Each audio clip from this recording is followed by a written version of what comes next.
tarde, presidente, senhores deputados, deputadas, a todos que prestigiam a gente aqui hoje. Tratando, presidente, do que é referente a esse tema, é o projeto 606/2016, de autoria do deputado Felipe Francischini e também Ricardo Arruda, que, em tese, estabelece diretrizes contrárias à doutrinação ideológica, moral e ou religiosa nos ambientes escolares do Paraná. Esse projeto teve um substantivo geral, que mudou para dispõe sobre a promoção do respeito à neutralidade política, ideológica e religiosa aos alunos de instituições de ensino. O que a gente tem que ter claro, presidente, que o artigo 183 dessa casa trata que a primeira discussão de um projeto de lei, de resolução ou de decreto legislativo versará exclusivamente sobre a constitucionalidade e legalidade. Será feita tornando-se a proposição como um todo, ou seja, a primeira discussão não diz respeito ao mérito. E é nisso que a gente tem que se basear, como foi colocado por muitos aqui. No tocante à constitucionalidade, aqui também é soberano e maior do que a decisão da CCJ se é constitucional ou não. Por isso, esse tema tratado aqui. E aí, a gente precisa saber o que algumas autoridades do direito brasileiro, pessoas do mundo jurídico, falam sobre isso. A primeira delas é em 2017, uma colocação do ministro Luiz Barroso, onde entende como inconstitucional o avanço de projetos como escola sem partido, afirmando ser vagas as diretrizes da lei, podendo ter efeito inverso. Aliás, trazer uma específica para a sala de aula e censurar a quem discordar dela, atenta para o autoritarismo jurídico e sobre autonomia pedagógica. Pensado isso pelo ministro, fizemos algumas pesquisas. Artigo 206 da Constituição Federal, incisos 2º e 3º, estabelece os princípios de que devem reger a educação básica brasileira, liberdade de aprender, ensinar, pesquisar e divulgar o pensamento, e a diversidade de ideias e de concepções pedagógicas. LDB, Lei 93/94 do ano de 96, determina que os currículos terão diretrizes nacionais, ou seja, cabe à União debater o tema. Constituição Estadual do Paraná, artigo 66, inciso 4º, criação, estruturação e atribuição de secretarias e órgãos da administração pública é prerrogativa. Seguido o artigo 1, ou seja, coloca também que não é competência dessa casa. Assim, cabe nós recorrermos a algumas pautas e entendemos que algumas cidades e estados que aprovaram leis e que usam como base os princípios da ESP, que é a Escola Sem Partido, têm sofrido ações de inconstitucionalidade, ou seja, são leis que vão contra os princípios de determinado item da Constituição Federal. É o caso do estado de Alagoas e a cidade de São José do Rio Preto e Jundiaí, no interior de São Paulo. Embora as leis não tenham entrado em vigor, estão sendo barradas. No caso dos municípios, ações foram julgadas pelo Tribunal de Justiça de São Paulo. Apesar de terem sido específicos, como é o mesmo órgão julgador, a tendência é que a decisão se repita em normas do mesmo sentido no Estado.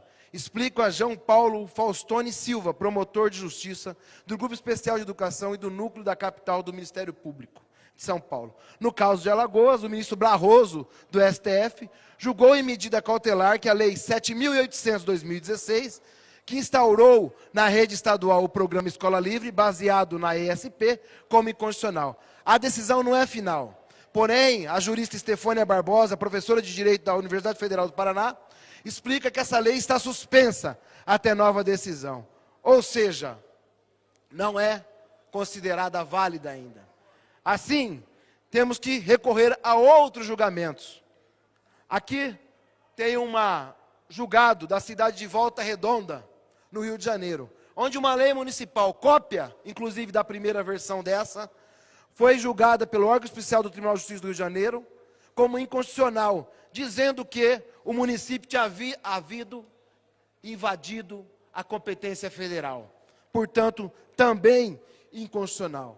E quando alguns nobres parlamentares colocam aqui que 200 promotores assinaram um manifesto, pode até ser verdade. Mas o que é verdade mesmo é que o Conselho Nacional do Ministério Público soltou uma nota, e o Conselho engloba milhares, muito mais do que 200. Assim entende o Ministério Público Federal Brasileiro. por seu Conselho Nacional de Procuradores Gerais e pelo Grupo Nacional de Direitos Humanos e sua Comissão Permanente de Educação. As propostas legisladas, conhecidas como escola sem partido ou escola livre, são inconstitucionais por afrontarem os princípios constitucionais de liberdade do ensino, de pensamento, do pluralismo de ideias e da gestão democrática do ensino público, além de atentar contra a formação do indivíduo para a cidadania, cabendo ao Ministério Público agir extrajudicialmente e mediante ajuizamento das ações pertinentes para garantir a todos os brasileiros uma educação pública de qualidade, coibindo tentativas de estabelecer proibição genérica e vaga de controle de conteúdo pedagógico devido na escola, inclusive com risco de aplicação de lei de forma seletiva e persecutória. Assim caminha manifesto também do Ministério Público do Paraná, assinado pelo Procurador-Geral Ivonei Sfoggia. Assim também tem parecer da OAB do nosso Estado, falando contrária à presente lei, junto ao protocolo 65-126 do ano 2017. Também pesquisei e salvei alguns pontos. Primeiro deles, os canais para denunciar os professores estão dentro da lei? Sim. O Ministério Público de Santa Catarina considerou o canal de denúncias ilegal e entrou com uma ação que ainda está em andamento. Aluno pode gravar professor em sala de aula? Não. Em Santa Catarina, o juiz Juliano Zemboski também considerou a prática sugerida pela deputada eleita, então do PSL, como ilegal, baseado justamente em uma lei que veda o uso de aparelhos telefônicos e outros tipos de gravadores em sala de aula. Ou seja, nem a lei, nem os atos que ela sugere, nada são constitucionais. Por fim, quero colocar a todos que a gente precisa analisar aqui a constitucionalidade somente. A lei aqui não é uma disputa entre PT e PSL. Não é uma disputa entre esquerda e direita. É o modelo jurídico, constitucional ou não, proposto por 2 deputados dessa casa, ponto. E o que isso impactua na escola e na formação dos paranaenses. Nas escolas, no primário e secundário e também nas universidades. E a gente não pode ficar usando aqui, presidente, os valores de família para votar. Eu estou com a minha esposa e com o meu filho pequeno aqui. Eu defendo a família. E não quero sair rotulado daqui porque eu sou contra a família, só porque eu sou contra esse projeto de lei. Temos que falar aqui a verdade, o jurídico, as posições contrárias ou não. Do mais disso, fica difícil de discutir. Por isso, o nosso voto é contra a aberração jurídica. Contra a aberração jurídica. Obrigado, presidente.